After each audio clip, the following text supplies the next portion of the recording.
صرف یہی نہیں، ہم نے رشوت دینے کے بعد جو کورٹ کی جانب سے سیل کر دی جانے والی گاڑی تھی جس میں ارشد شریف صاحب کو شہید کیا گیا، اس گاڑی کی سیلز کھلوائیں. میں وہ شاید پہلا صحافی تھا جو اس گاڑی کے اندر بیٹھا. ڈی سی آئی کے یعنی ڈائریکٹریٹ آف کرمنل انویسٹیگیشن کے انچارج نے مجھے گاڑی کے اندر بٹھایا. یہ ویژول بھی ذرا مختصر صرف آپ کے ریفرنس کے لیے ہم آپ کو دکھا رہے ہیں، ورنہ یہ تمام تر ایویڈنس جو مقامی پلیٹ فارمز ہیں قانونی، چاہے وہ GIT ہے چاہے سپریم کورٹ ہے، وہاں پیش کیے جا چکے ہیں یا کیے جا رہے ہیں. کیونکہ ہم یہ سمجھتے ہیں کہ اس پر واویلا کرنے کی بجائے، اس پر کوئی تماشا کرنے کی بجائے، اس پر کوئی ڈراما سٹیج کرنے کی بجائے، اس سے کوئی ویورشپ یا ریٹنگ حاصل کرنے کی بجائے، ان تمام تر ثبوتوں کو، ان ایویڈنسز کو ہمیں جو پراپر پلیٹ فارمز ہیں ان پر انہیں پروڈیوس کرنا چاہیے. اور الحمدللہ ARY بطور ادارہ یہی کام کر رہا ہے. لیکن ہم صرف ریفرنس کے طور پہ تاکہ آپ کو اندازہ ہو کہ ہم نے اس کیس کو لاوارث نہیں چھوڑ دیا. ارشد شریف حقیقت میں ہمارا بھائی تھا،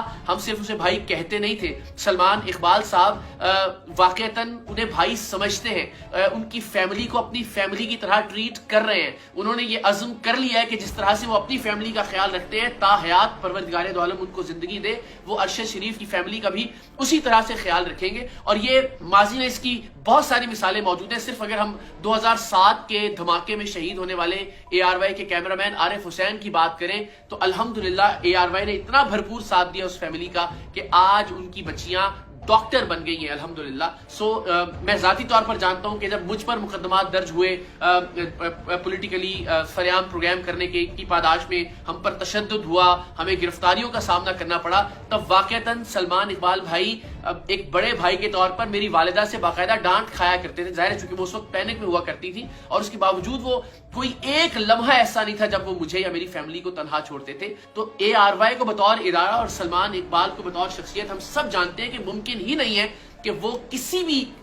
مصلحت کی بنیاد پہ انصاف کے حصول سے پیچھے ہٹ جائیں ارشد شریف کے لیے، یا ان کی فیملی کو اپنی فیملی سمجھتے ہوئے ان کی سپورٹ کرنے سے کسی بھی ایک لمحے کے لیے غافل ہو. سلمان اقبال وہ شخصیت نہیں ہے. ہم الحمدللہ ہر فرنٹ پہ، ہر محاذ پہ کام کر رہے ہیں. اور میں اگر کینیا اپنی جان پر کھیل کر گیا، اگر میں وہاں پہ اپنی زندگی واقعتاً ہتھیلی پر رکھ کر وہاں کی اتھارٹیز کی خفیہ ریکارڈنگ کر رہا تھا، میں وہاں پہ حقائق کو سمجھنے کی کوشش کر رہا تھا، میں ارشد شریف صاحب کی گاڑی کے اندر بیٹھ کر ایک ایک چیز کو اینالائز کر رہا تھا کہ گولی کس رخ سے آئی، سیٹ کو کہاں سے چیرتی ہوئی، کہاں جا کر گولی الٹیمیٹلی اس کا خاتمہ ہوا، کس مقام سے ارشد شریف صاحب کو گولی نے ہٹ کیا.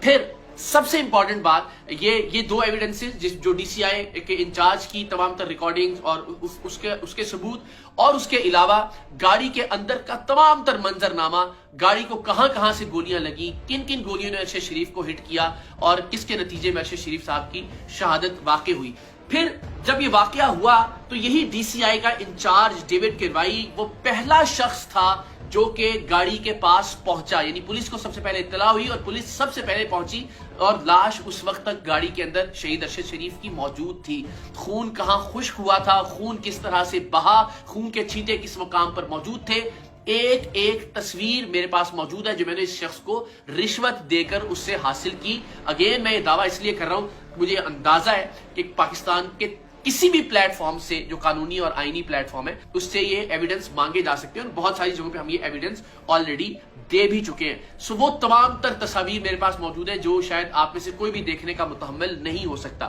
پھر سب سے اہم ثبوت جسے میں سمجھتا ہوں وہ ثبوت یہ کہ ارشد شریف کا جو پہلا پوسٹ مارٹم تھا اس کے ایک ایک لمحے کی تصویر اس DCI کے انچارج نے اپنے موبائل فون سے بنا رکھی تھی. شہید ارشد شریف کے جسم کے ایک ایک حصے کو زوم کر کے دیکھا جا سکتا ہے. آیا تشدد ہوا، تشدد نہیں ہوا، کن حالات میں ارشد شریف کی موت واقع ہوئی. میں نہیں چاہتا کہ ارشد شریف کے چاہنے والے یا ان کی فیملی کے لیے یہ بات باعث تکلیف بنے، لیکن میں آپ کو یہ تک بتا سکتا ہوں کہ ان کے جسم کے جو اندر کے اعضاء ہیں ان کا بھی جو پوسٹ مارٹم ہے اور ان کی بھی جو تصاویر ہیں وہ بھی میرے پاس موجود ہے. میں بہت بھاری دل کے ساتھ میں نے وہ تصاویر حاصل کی، ان کو دیکھا، ان کو اینالائز کیا، اور ظاہر ہے الٹیمیٹلی انہی کے نتیجے میں، انہی کی نتائج کی روشنی میں ہم GIT اور سپریم کورٹ آف پاکستان میں اپنے جو دلائل ہیں یا اپنے ایویڈنس جو ہیں وہ پروڈیوس کر رہے ہیں. اس کے بعد سب سے جو اہم مرحلہ تھا کہ ارشد شریف کو دبئی سے کس کے کہنے پر نکالا گیا، کون وہ شخص تھا جو دبئی میں ارشد شریف صاحب سے رابطے میں تھا، وہاں کی لوکل اتھارٹی یا وہاں کی لوکل پولیس کی جانب سے اس شخص